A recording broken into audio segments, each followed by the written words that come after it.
शुक्लाम्बरधरं विष्णुं शशिवर्णं चतुर्भुजं प्रसन्नवदनं ध्यायेत् सर्वविघ्नोपशान्तये।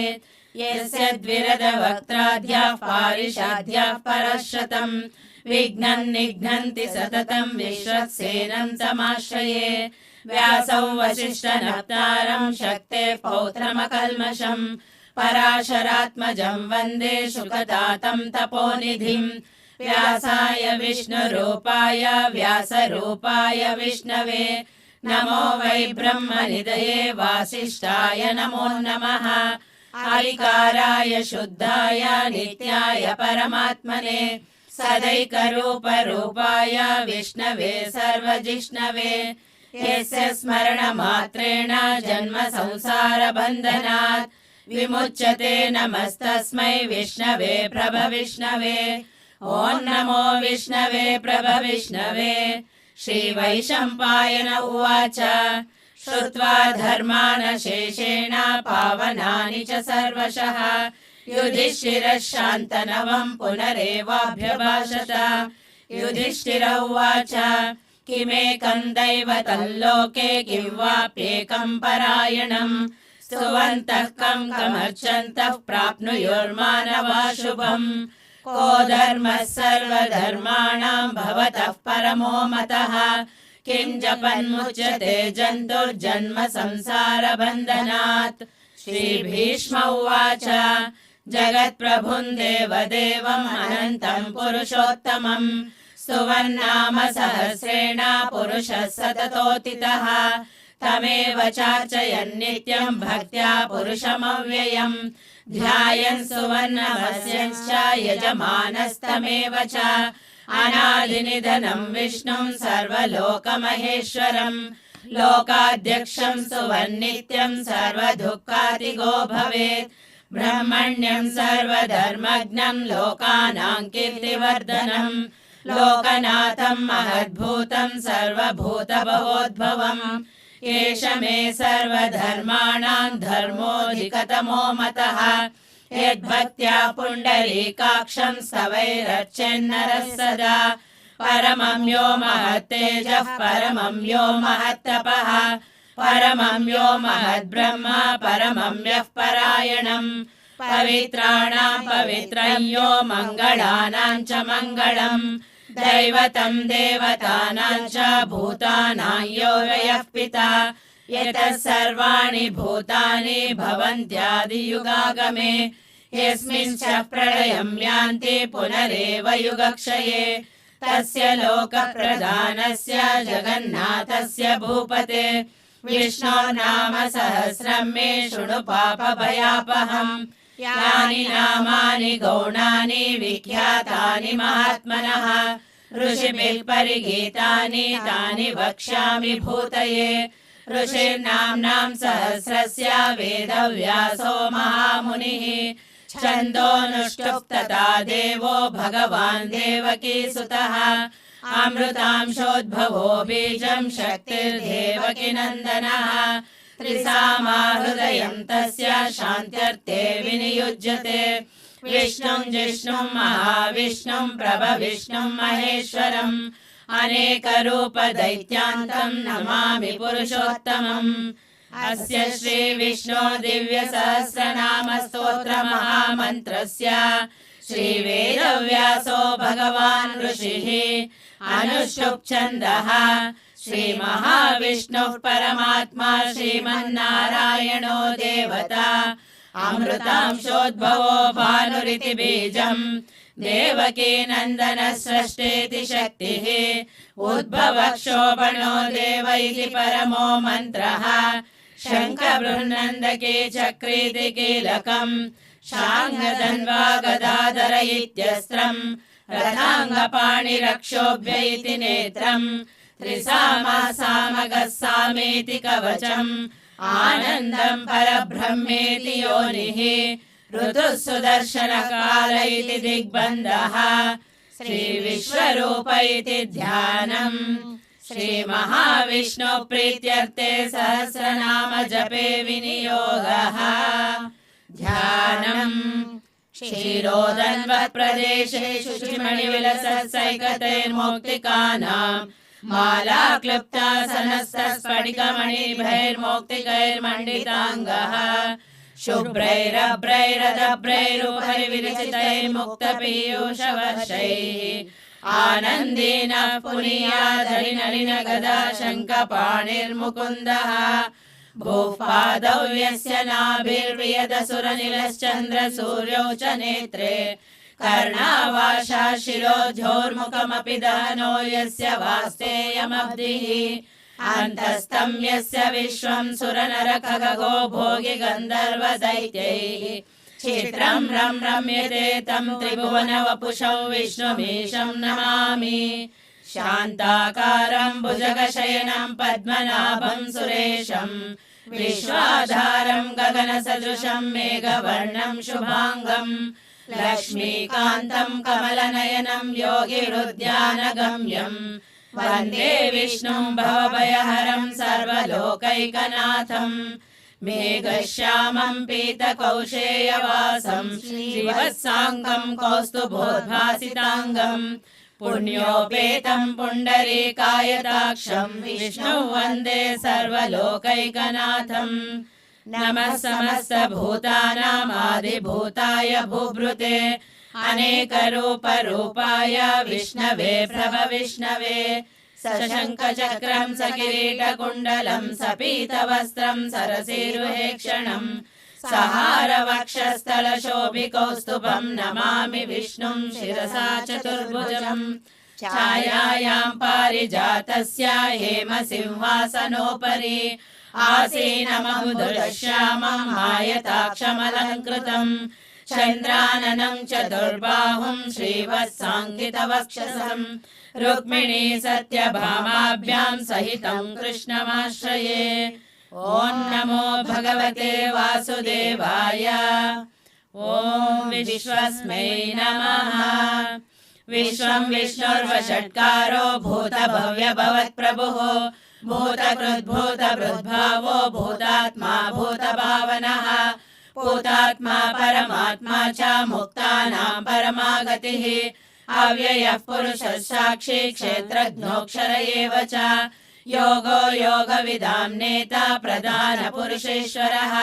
नारसिंहवपुः श्रीमान् केशवः पुरुषोत्तमः सर्वशर्वशिवस्ताणुर्भूतादिर्निधिरव्ययः सम्भवो भावनो भर्ता प्रभवः प्रभुरीश्वरः स्वयंभू शम्भुरादित्यः पुष्कराक्षो महास्वनः अनादिनिधनो धाता विधाता धातुरुत्तमः अप्रमेयो ऋषिकेशः पद्मनाभो मरप्रभुः विश्वकर्मा मनुस्रष्टा स्तविष्टस्तविरो ध्रुवः अग्रायः शाश्वतः कृष्णो लोहिताक्षः प्रकर्दनः प्रभूतस्थिरकुब्धामा पवित्रं मङ्गलं परम् ईशानः प्राणदः प्राणो ज्येष्ठः श्रेष्ठः प्रजापतिः हिरण्यगर्भो भूगर्भो माधवो मधुसूदनः ईश्वरो विक्रमी धन्वी मेधावी विक्रमक्रमः अनुत्तमो दुरादर्शः कृतघ्नः कृतिरात्मवान् सुरेशः शरणं शर्मा विश्वरेता प्रजाभवः अहः संवत्सरो व्यालः प्रत्ययः सर्वदर्शनः अजः सर्वेश्वरः सिद्धः सिद्धिः सर्वादिरच्युतः वृषा कपिरमेयात्मा सर्वयोगविनिसृतः वसुर्वसुमनः सत्यः समात्मा संमितः समः अमोघः पुण्डरीकाक्षो वृषकर्मा वृषोदरः रुद्रो बहुशिरा बभ्रुर्विश्वयोनिः अमृतः शाश्वतस्ताणुर्वरारोहो महातपाः सर्वगः सर्वविद्वानुर्विश्वक्सेनो जनार्दनः वेदो वेदविदव्यङ्गो वेदाङ्गो वेदवित्कविः लोकाध्यक्षः सुराध्यक्षो धर्माध्यक्षः कृताकृतः चतुरात्मा चतुर्व्यूहश्चतुर्दंश्चतुर्भुजः भ्राजिष्णुर्भोजनं भोक्ता सहिष्णुर्जगदादिजः अनघो विजयो जेता विश्वयोनिः पुनर्वसुः उपेन्द्रो वामनः प्रांशो रमोघः शुचिरूर्जितः अतीन्द्रः सङ्ग्रहः सर्वो धृतात्मा नियमो यमः वेद्यो वैद्यः सदा योगी वीरः माधवो मधुः अतीन्द्रियो महामायो महोत्साहो महाबलः महाबुद्धिर्महावीर्यो महाशक्तिर्महाद्युतिः अनिर्देशवपो श्रीमात्मा महादृक् महेश्वासो महीभर्ता श्रीनिवासः सताङ्गतिः अनिरुद्धः सुरानन्दो गोविन्दो गोविदाम्पतिः मरीचिर्दमनो हंसः सुपर्णो भुजगोत्तमः हिरण्यनाभः सुतपः पद्मनाभः प्रजापतिः अमृतः सर्वदृक्सिंहः सन्दाता सन्धिमाः शिरः अजो दुर्मर्षणः शास्ता विश्रुतात्मा सुरारिः गुरुर्गुरुतमो धाम सत्यः सत्यपराक्रमः निमिषो निमिषस्रग्वे वाचस्पतिरुदारधीः अग्रणी ग्रामणे श्रीमान् न्यायो नेता समीरणः सहस्रमूर्धा विश्वात्मा सहस्राक्षः सहस्रपात् आवर्तनो निवृत्तात्मा संवृतः सम्प्रमर्दनः अहः संवर्तको वह्निरनिलो धरणीधरः सुप्रसादः प्रसन्नात्मा विश्वभुग्विभुः सत्कर्ता सत्कृतः साधुर्जन्युर्नारायणो नरः असंख्येयो प्रमेयात्मा विशिष्टः शिष्टकृच्युचिः सिद्धार्थः सिद्धसङ्कल्पः सिद्धिदः सिद्धिसाधनः वृषायी वृषभो विष्णुर्वृषपर्वा वृषोदरः वर्धनो वर्धमानश्च विविक्तः श्रुतिसागरः सुभुजो दुर्धरो वाग्मी महेन्द्रो वसुदो वसुः नैकरूपो बृहद्रूपः शिबिविष्टः प्रकाशनः ओजस्तेजोधरः प्रकाशात्मा प्रतापनः रुद्रस्पष्टाक्षरो मन्त्रश्चन्द्रांशुर्भास्करद्युतिः अमृतांशोद्भवो भानुः शशबिन्दुः सुरेश्वरः औषधं जगतः सेतुः सत्यधर्मपराक्रमः भूतभव्यभवन्नाथः पवनः पावनो नरः कामः कामकृत्कान्तः कामः कामप्रदः प्रभुः युगादिकृद्युगावर्तो नैकमायो महाशनः अदृश्यो व्यक्तरूपश्च सहस्रजिदनन्तजित् इष्टो विशिष्टः शिष्टेष्ट शिखण्डेनौषो वृषः क्रोधः क्रोधकृत्कर्ता विश्वबाहुर्महीधरः अच्युतः प्रतितः प्राणः प्राणदो वासवानुजः अपां निधिरधिष्ठानम् अप्रमत्तः प्रतिष्ठितः स्कन्दः स्कन्दधरो धुर्यो वरदो वायुवाहनः वासुदेवो बृहद्भानुरादिदेवः पुरन्दरः अशोकस्तारणस्तारः शूरः शौरिजनेश्वरः अनुकूलः शतावर्तः पद्मी पद्मनिवेक्षणः पद्मनाभोरविन्दाक्ष पद्मगर्भः शरीरभृत् महर्दिरुद्धो रुद्रात्मा महाक्षो गरुडध्वजः अतुलः शरभो भीमः समयज्ञो हविर्हरिः सर्वलक्षणलक्षण्यो लक्ष्मीवान् समितिञ्जयः विक्षरो रोहितो मार्गो हेतुर्दामोदरः सः महीधरो महाभागो वेगवानमिताशनः उद्भवक्षोभणो देवः श्रीगर्भः परमेश्वरः करणं कारणं कर्ता विकर्ता गहनो भुवः व्यवसायो व्यवस्थानः संस्थानस्थानदो ध्रुवः परर्धिः परमः स्पष्टः तुष्टः पुष्टः शुभेक्षणः रामो विरामो विरतो मार्गो नेयो नयोनयः वीरशक्तिमतां श्रेष्ठो धर्मो धर्मविदुत्तमः वैकुण्ठः पुरुषः प्राणः प्राणदः प्रणवपृतुः हिरण्यगर्भः शत्रुघ्नो व्याप्तो वायुरधोक्षजः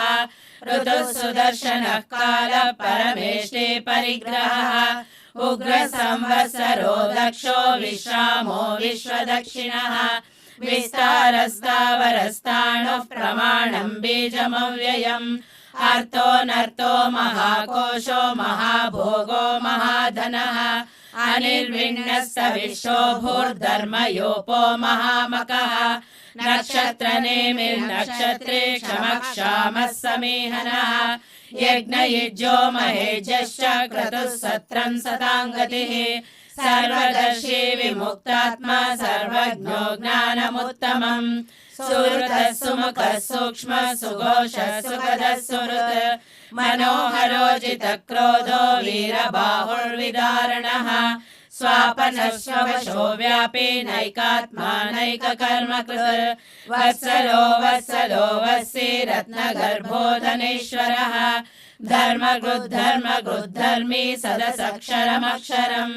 अविज्ञाता सहस्रांशुर्विधाता कृतलक्षणः गभस्तिनेमि सत्रस्तः सिंहो भूतमहेश्वरः आदिदेवो महादेवो देवेशो देवभृद्गुरुः उत्तरो गोपतिर्गोप्ता ज्ञानगम्यः पुरातनः शरीरभूतभृद्भोक्ता कपीन्द्रो भूरि दक्षिणः सोमपोऽमृतपः सोमः पुरुजित् पुरुषोत्तमः विनयो जय सत्यसन्धो दाशाः सात्वतां पतिः जीवो विनयिता साक्षी मुकुन्दो मितविक्रमः अम्भो निधिरनन्दात्मा महोदधिशयोऽन्तकः अजो महार्य स्वाभाव्यो जितामित्रप्रमोदनः आनन्दो नन्दनो नन्दः सत्यधर्मा त्रिविक्रमः महर्षि कपिलाचार्य कृतघ्नो मेदिनीपतिः त्रिपदश्रीलसाध्यक्षो महाशृङ्गः कृतान्तकृत् महावराहो गोविन्दः शुशेनः कनकाङ्गदे गुह्यो गभीरो गहनो गुप्तश्चक्रगदाधरः वेदास्वाङ्गोजितः कृष्णो दृढः सङ्कर्षणोच्युतः वरुणो वारुणो वृक्ष पुष्कराक्षो महामनाः भगवान् भगवानन्दी वनमाली हलायुधः आदित्यो ज्योतिरादित्यः सहिष्णुर्गतिसत्तमः सुधन्वा खण्डपरशुदारुणो द्रविणप्रदः दिवसृक् सर्वदृग्व्यासो वाचस्पतिरयो निजः त्रिसामा सामगसामा निर्वाणं भेषजं भिषक् सन्न्यासकृच्छमशान्तो निष्ठा शान्तिः परायणम् शुभाङ्गः शान्तिदस्पष्टा कुमुदः कुवलेशयः गोहितो गोपतिर्गोप्ता वृषभाक्षो वृषप्रियः अनिवर्ती निवृत्तात्मा संक्षेप्ता क्षेमकृच्छिवः श्रीवत्सवक्षा श्रीवास श्रीपतिः श्रीमतांवरः श्रीधर श्रीश श्रीनिवास श्रीनिधि श्रीविभावनः श्रीधर श्रीकर श्रेय श्रीमान् लोकत्रयाश्रयः स्वक्षस्वङ्गशतानन्दो नन्दिर्ज्योतिर्गणेश्वरः विजितात्मा विधेयात्मा सत्कीर्तिश्चिन्न संशयः उदीर्णः सर्वतश्चक्षुरणीशः शाश्वतस्थिरः भूषयो भूषणो भूतिर्विशोकः शोकनाशनः अर्चिष्मानर्चितः कुम्भो विशुद्धात्मा विशोधनः अनिरुद्धो प्रतिरतः प्रद्युम्नो मितविक्रमः कालनेमिनिहावीरः शौरिः शूरजनेश्वरः त्रिलोकात्मा त्रिलोकेशः केशवः केशिहा हरिः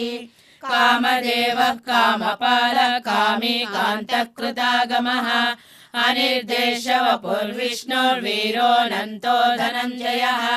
ब्रह्मण्यो ब्रह्मकृद् ब्रह्म ब्रह्म ब्रह्म विवर्धनः ब्रह्मविद्ब्राह्मणो ब्रह्मी ब्रह्मज्ञो ब्राह्मणप्रियः महाक्रमो महाकर्मा महातेजो महारगः महाक्रतुर्महायज्वा महायज्ञो महाहविः स्तव्यस्तवप्रियः स्तोत्रं स्तुतिस्तोतारणप्रियः पूर्णः पूरयिता पुण्यः पुण्यकीर्तिरनामयः मनोजवस्तीर्थकरो वसुरेता वसुप्रदः वसुप्रदो वासुदेवो वसुर्वसुमनाहविः सद्गति सत्कृति सत्ता सद्भूति सत्परायणः शूरसेनो यदुश्रेष्ठो सन्निवासः सुयामुनः भूतावासो वासुदेवः सर्वासु निलयो नलः दर्पः दर्पदो दुर्दो दुर्धरो तापराजितः विश्वमूर्तिर्महामूर्तिर्दीप्तमूर्तिरमूर्तिमान् अनेकमूर्तिरव्यक्त शतमूर्तिर्शताननः एकोनैकः स वः कः किं यत्तत्पदमनुत्तमम् लोकबन्धुर्लोकनाथो माधवो भक्तवत्सलः सुवर्णवर्णो हेमाङ्गो वराङ्गश्चन्दनाङ्गदी वीरः विषमः शून्यो घृताशीरचलश्चलः अमानी मानदो मान्यो लोकस्वामी त्रिलोकदृक् सुमेधा मेधजो धन्यः सत्यमेधाधराधरः तेजो वृषो द्युतिधरः सर्वशस्त्रभृताम्बरः प्रग्रहो निग्रहो विग्रो नैकशृङ्गो गदाग्रजः चतुर्मूर्तिश्चतुर्बाहुश्चतुर्व्यूहश्चतुर्गतिः चतुरात्मा चतुर्भावश्चतुर्वेदविदेकपात् समावर्तो निवृतात्मा दुर्जयो दुरतिक्रमः दुर्लभो दुर्गमो दुर्गो दुरावासो दुरारिः शुभाङ्गो लोकसारङ्गः सुतन्तुस्तन्तुवर्धनः इन्द्रकर्मा महाकर्मा कृतकर्मा कृतागमः उद्भवः सुन्दरः सुन्दो रत्ननाभः सुलोचनः अर्को वाजसनः शृङ्गी जयन्तः सर्वविजयी सुवर्णबिन्दुरक्षोभ्यः सर्ववागीश्वरेश्वरः महारथो महागर्तो महाभूतो महानिधिः कुमुदः कुन्दरः कुन्दपर्जन्यः पावनो निलः अमृतांशोऽमृतः सर्वज्ञः सर्वतोमुखः सुलभः सुहृतः सिद्धः शत्रुजिष्टत्रुतापनः न्यग्रोदोदुम्बरः शतश्चाणोरान्ध्रनिषूदनः सहस्राक्षी सप्तजिह्वा सप्तैधा सप्तवाहनः अमूर्तिरनघोचिन्त्यो भयकृद्भयनाशनः अणुर्बृहत्कृशः स्थूलो गुणभृन्निर्गुणो महान् अधृतः स्वधृतः स्वस्वप्राग्वंशो वंशवर्धनः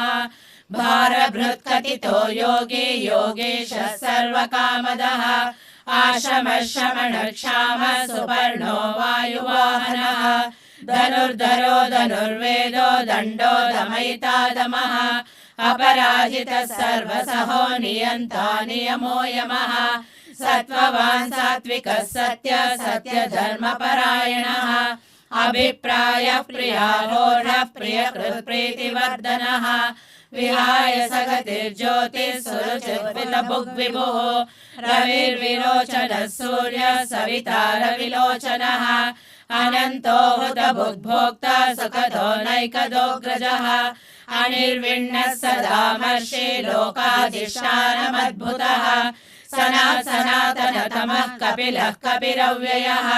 स्वस्ति स्वस्ति कृस्वस्ति स्वस्ति भुक् स्वस्ति दक्षिणः आरुद्रकुण्डली चक्रे विक्रमोजितशासनः शब्दादिगः शब्दसः शिशिरः शर्वरीकरः अक्रूरः पीशलो दक्षो दक्षिणक्षमिणं वरः विद्वत्तमो वीतभयः पुण्यश्रवणकीर्तनः उत्तारणो दुष्कृतिः पुण्यो दुःस्वप्ननाशनः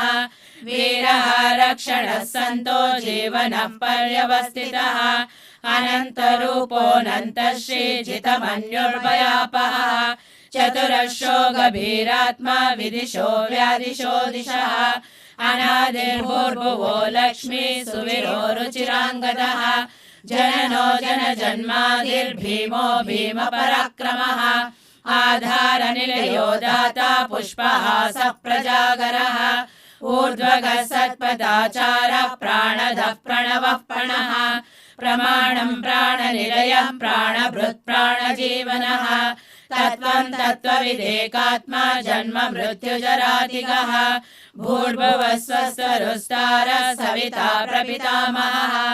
यज्ञो यज्ञपतिर्यज्वा यज्ञाङ्गो यज्ञवाहनः यज्ञभृद्यज्ञकृद्यज्ञी यज्ञभृग्यज्ञसाधनः यज्ञान्तकृद्यज्ञगुह्यम् अन्नमन्नादयेव च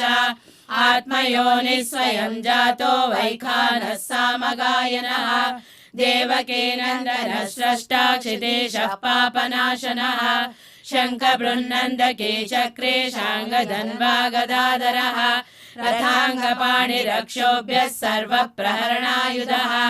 सर्वप्रहरणायुध ॐ नमः इति वनमाले गदेशाङ्गे शङ्खे चक्रे च नन्दके श्रीमान्नारायणो विष्णुर्वासुदेवो विरक्षतो वनमाले गदेशाङ्गे शङ्खे चक्रे च नन्दके श्रीमान्नारायणो विष्णुर्वासुदेवो विरक्षतो वनमाले गदेशाङ्गे शङ्खे चक्रे च नन्दके श्रीमान्नारायणो विष्णुर्वासुदेवो विरक्षतो श्रीवासुदेवो विरक्षतो ॐ नमः इतीदं कीर्तनीयस्य केशवस्य महात्मनः नाम्नां सहस्रं दिव्यानामशेषेण प्रकीर्तितम् य इदं शृणुया नित्यं यश्चापि परिकीर्तयेत् नाशुभं प्राप्नुयात् किञ्चित् सोमुत्रेह च मानवः वेदान्तगो ब्राह्मणस्य क्षत्रियो विजयी भवेत् वैश्यो धनसमृद्धस्य शूद्रः सुखमवाप्नुयात् धर्मार्थे प्राप्नुयात् धर्म अर्थार्थे चार्थमाप्नुयात् कामानवाप्नुयात् कामे प्रजार्थे चाप्नुयात् प्रजाम् भक्तिमान्यः सदोत्थाय शुचिसद्गतमानसः सहस्रं वासुदेवस्य नाम्नामेतत् प्रकीर्तयेत् यशः प्राप्नोति विपुलं ज्ञातिप्राधान्यमेव च अचलां श्रियमाप्नोति श्रेयः प्राप्नोतनुत्तमम् न भयं क्वचिदाप्नोति वीर्यं तेजश्च विन्दते भवत्यरोगो द्युतिमान् बलरूपगुणान्वितः रोगार्तो मुच्यते रोगात् बद्धो मुच्येत बन्धनात् भयान्मुच्येत भीतस्तो मुच्येतापन्न आपदः दुर्गाण्यतितरत्याशो पुरुषः पुरुषोत्तमम् स्तुवन्नाम सहस्रेण नित्यं भक्तिसमन्वितः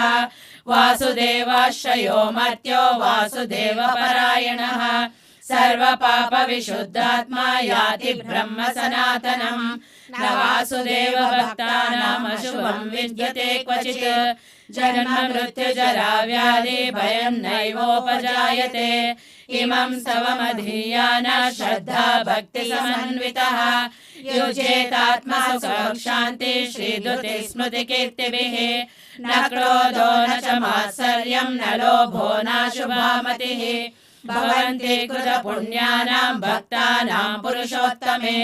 द्यौसचन्द्रार्कनक्षत्राखं दिशो भूर्भुवोदधिः वासुदेवस्य वीर्येण विधृतानि महात्मनः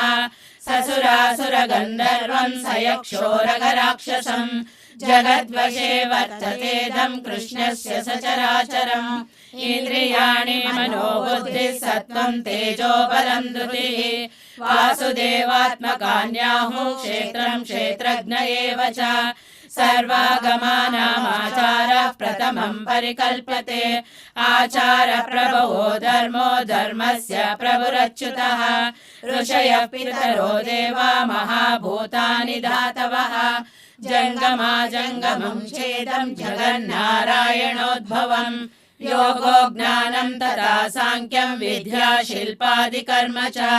वेदाशास्त्राणि विज्ञानमेतत् सर्वं जनार्दनात् एको विष्णुर्महद्भूतं पृथग्भूतान्यनेकशः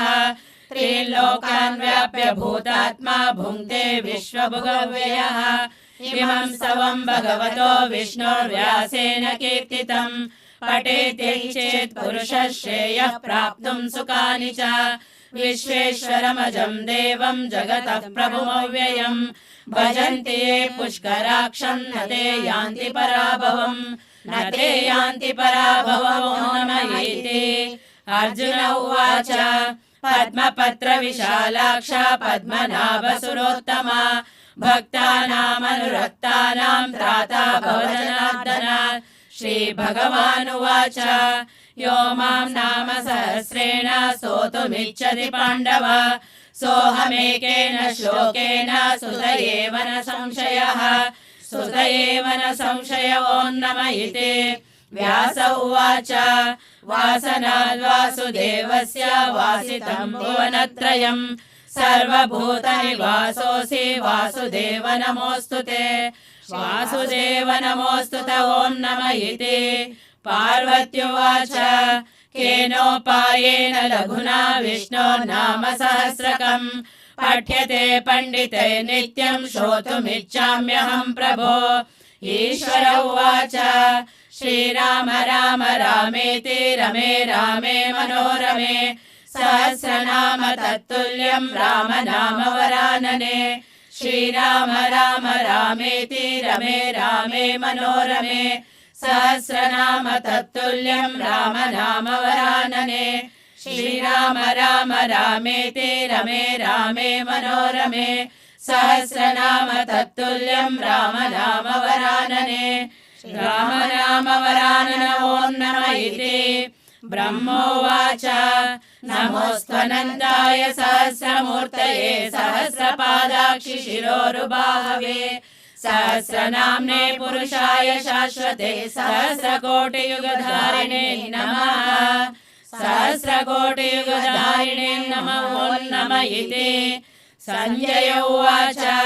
यत्र योगेश्वर कृष्णो यत्र पार्थो धनुर्धरः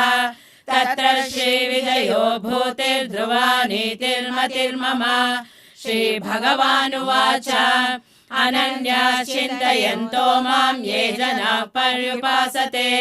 तेषां नित्याभियुक्तानां योगक्षेमं वहाम्यहम् परित्राणाय साधूनां विनाशाय च दुष्कृतां धर्म संस्थापनार्थाय संभवामि युगे युगे आर्ता विषण्णा शिथिलाश्च भीताः घोरेषु च व्याधिषु वर्तमानाः संकीर्त्य नारायण शब्दमात्रं विमुक्तदुःखाः सुखिनो भवन्तु कायेन वाचा मनसेन्द्रियैर्वा बुद्ध्यात्मना वा प्रकृते स्वभावात् करोमि यद्यत् सकलं परस्मै नारायणायेति समर्पयामि यदक्षरपदभ्रष्टं मात्राहीनं च यद्भवेत् तत्सर्वं क्षम्यतां देवा नारायण नमोऽस्तु ते विसर्गबिन्दुमात्राणि पदपादाक्षराणि च न्यूनानि चातिरिक्तानि क्षमस्व पुरुषोत्तम सर्वं श्रीकृष्णार्पणमस्तु।